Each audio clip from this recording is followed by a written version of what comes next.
사람이 철이 들면 인생을 생각하게 됩니다.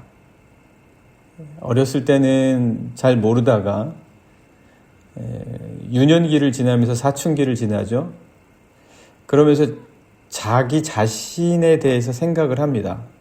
자기 외모에 대해서도 생각하고, 그리고 자기의 또 성격이라든지, 그리고 자기 상황이라든지, 자기 부모님이나 자기 가족, 이런 것들을 진지하게 생각하면서 왜 나는 이렇지? 왜 나에게 주어진 상황과 환경은 이런 것들이지? 이렇게 생각을 합니다. 그러면서 그런 유년기와 사춘기를 지나게 되면 이제 본격적으로 인생의 의미가 뭔지를 생각을 하게 되죠. 그러면서 나름대로 자기 인생의 목표를 또 세우고 그 인생에 대해서 자기 자신을 불사르겠다라고 하는 헌신을 다짐하고 각오하기까지도 합니다. 하지만 그런 그 인생의 그 나름대로의 목표와 그리고 의미, 이런 것들을 실행하기 위해서 하려고 할 때 나름대로 한계에 다다르거나 또 목표를 성취하지 못하죠. 그럴 때가 있습니다. 그런 결과에 다다르게 되면 인생의 의미가 도대체 뭐냐? 인생의 의미가 뭐고 내가 이렇게 살아가는 게 무슨 의미가 있을까? 그런 생각들, 그런 것에 이르게 됩니다. 모든 것에는 항상 이런 단계가 있기 마련입니다. 그리고 그 한계와 그리고 그 끝을 알고 경험하게 되죠. 다윗도 마찬가지입니다. 다윗은 항상 우리와 똑같았기 때문에, 다윗이 다른 사람이 아니지 않습니까? 우리랑 별반 차이가 없는 평범한 사람이었죠. 단지 그가 다른 것이 있었다면 어제 우리가 잠깐 말씀 나눴던 것처럼 영이 특별한 사람이었다.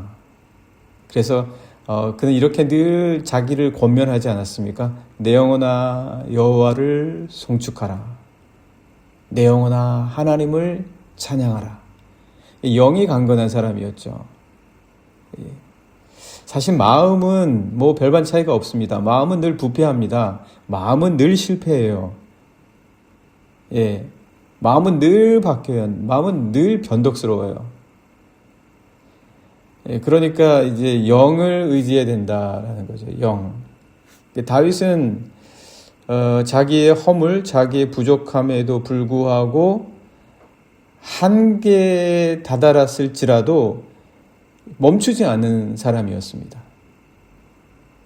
멈추지 않고 또 나아갈 수 있었죠. 자신의 한계에 집착하고 그 한계뿐인 상황에 절망하고, 그리고 그 상황에서 자신의 고집을 부린다거나 하지 않고, 그는 그 한계를 넘어서는 길을 택하는데, 그리고 그 자신의 그 고집의 한계를 분명히 느끼고 그것에 집착하지 않게 되는데, 그는 바로 그 넘어섬을 벗어나서 끝까지 달려가는 것이 무엇인가를 우리에게 보여줍니다. 그 나름대로 자기 자신이 인생을 깨달은 거예요.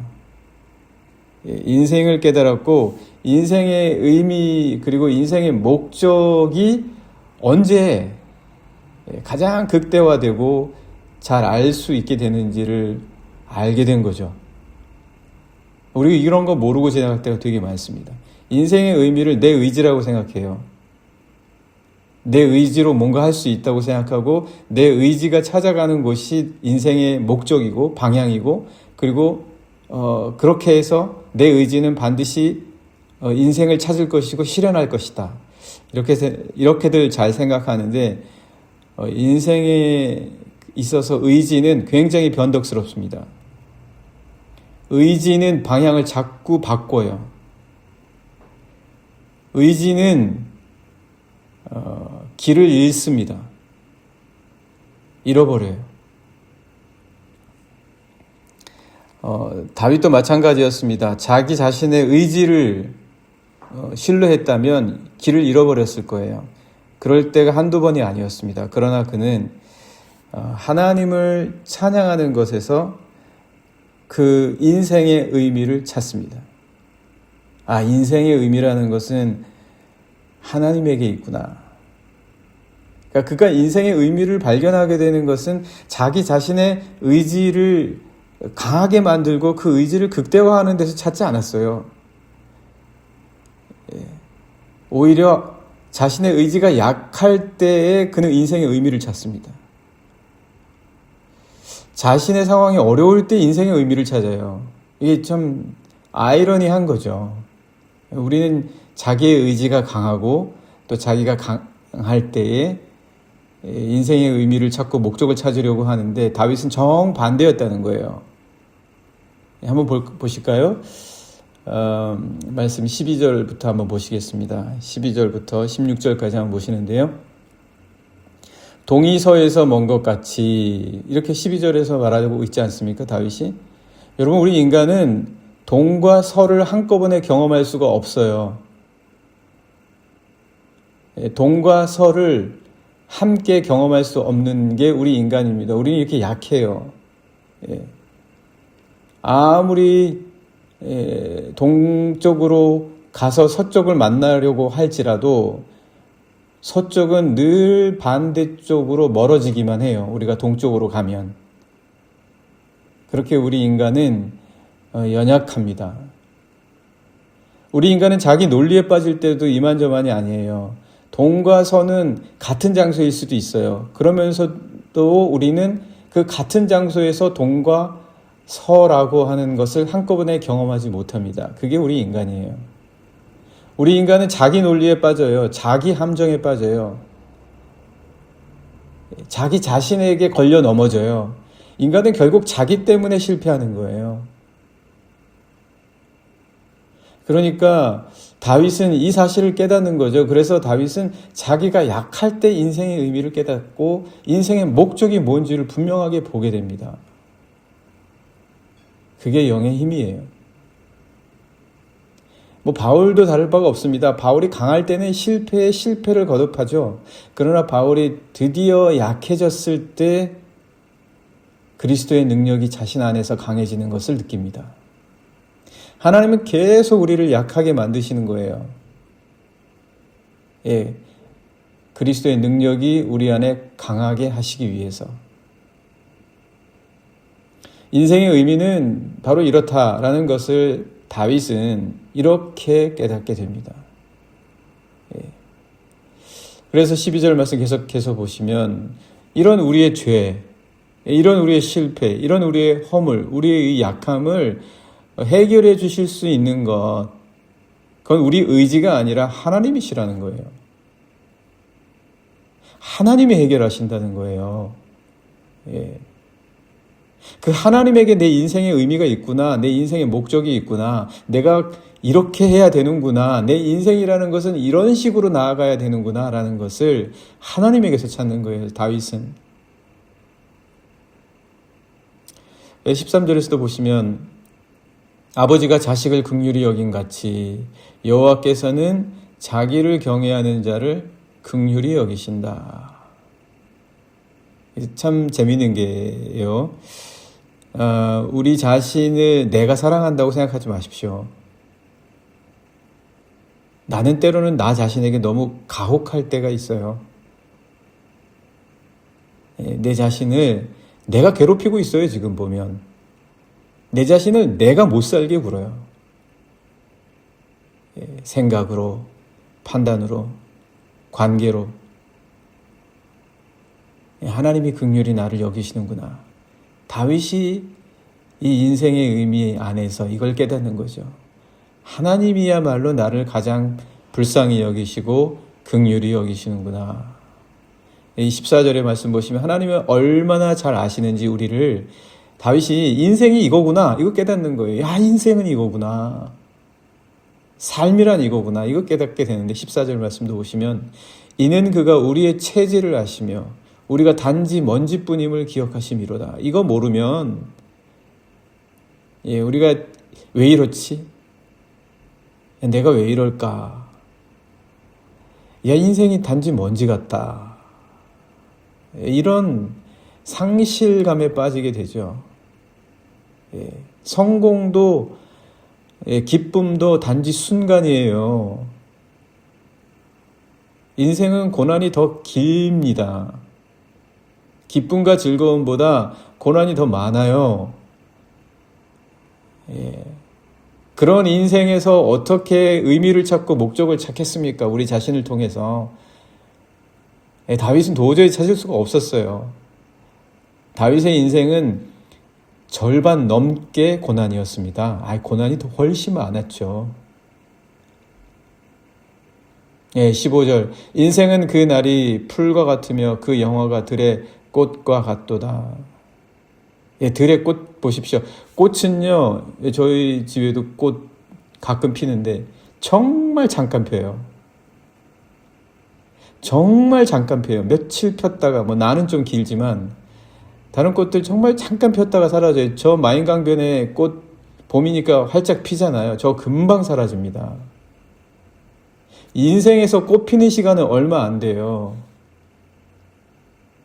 나머지는 다 고난의 연속이에요. 인생의 의미를 어떻게 찾을 겁니까? 열심히 그냥 피땀 흘려서 고생하면서 사는 게 나는 인생이다. 그게 인생의 목적이다. 그렇게 생각할 수도 있겠죠. 16절 그것은 바람이 지나가면 없어지나니 그 있던 자리도 어딘지 모른다. 내가 언제 꽃이 편 시기가 있었던가, 나에게 언제 즐거움이 있었던가, 내가 기쁠 때가 언제였지?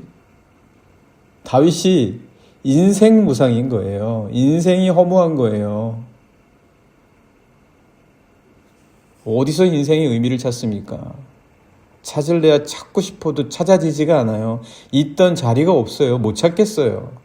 바람 한번 불면 내 인생에 격한 풍랑 한번 일면 내 인생이 완전히 망가지기 쉽습니다. 인생 의미를 어디서 찾습니까? 다윗은 그래서 자기가 인생의 의미를 깨달았다고 그러거든요. 내 인생의 의미를 깨달았다. 그게 뭐냐? 여호와의 인자하심이다. 하나님의 인자하심이다. 내가 정말 잃어버리지 않을 수 있는 것, 내 인생에서 바람이 불고 태풍이 몰아쳐도 사라지지 않는 것, 내 인생의 꽃과 같은 시기는 잠시 금세, 아침에 피었다가 저녁에 사라지는 풀과 같은 영광 같은 것이 아니라 나에게 언제나 변함없이 나에게 의미를 주는 것은 내가 어려울 때든지, 내가 약할 때든지, 내가 강할 때든지, 내가 어떤 상황에서라도 나의 곁에 항상 계시는 것, 그것을 찾고 싶다면, 그것이 내 인생의 목적이라면 그것은 여호와의 인자하심이다. 하나님의 선하심이다. 그래서 다윗은 이 시편 103편에서 이렇게 얘기하는 거예요. 처음부터 마지막에 이르기까지 내 영혼아 여호와를 찬양하라. 내 영혼아 여호와를 송축하라. 그래야 하나님의 인자하심을 찾으니까요. 그게 인생의 목적이더라. 그게 사실은 내 인생을 이끌어가는 것이더라. 그게 내 인생을 지치지 않게 하는 것이더라. 꽃도 폈다가 금방 사라지고 내 인생의 기쁨과 즐거움도 사라지고 없는데 하나님의 인자하심은 언제까지나 영원하더라.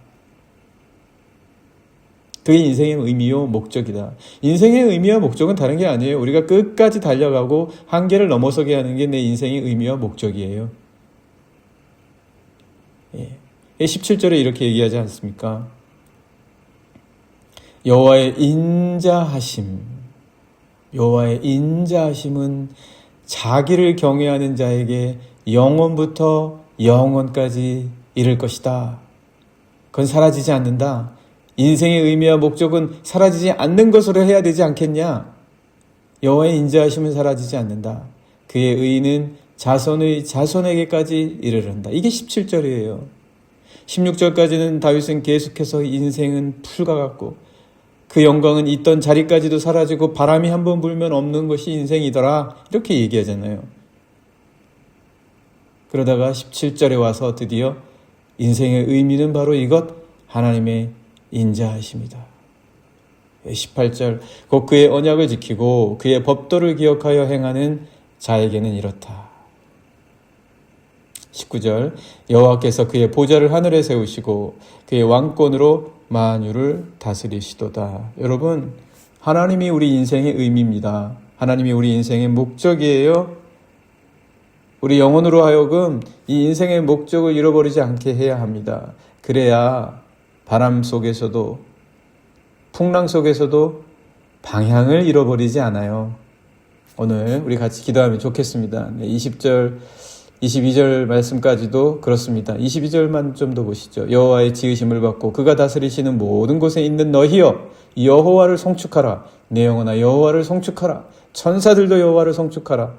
네, 하나님 오늘 이 아침에 저희들 주님을 찬양하게 해주십시오. 주님을 송축하게 해주십시오. 하나님의 선하심을 찾고 발견하게 해주십시오. 그것이 내 인생의 의미요, 내 인생의 목적임을 안다면 어떤 풍랑과 태풍 속에서도 길을 잃을지라도 그 길을 찾을 수 있을 줄 믿습니다. 함께 같이 기도하시겠습니다.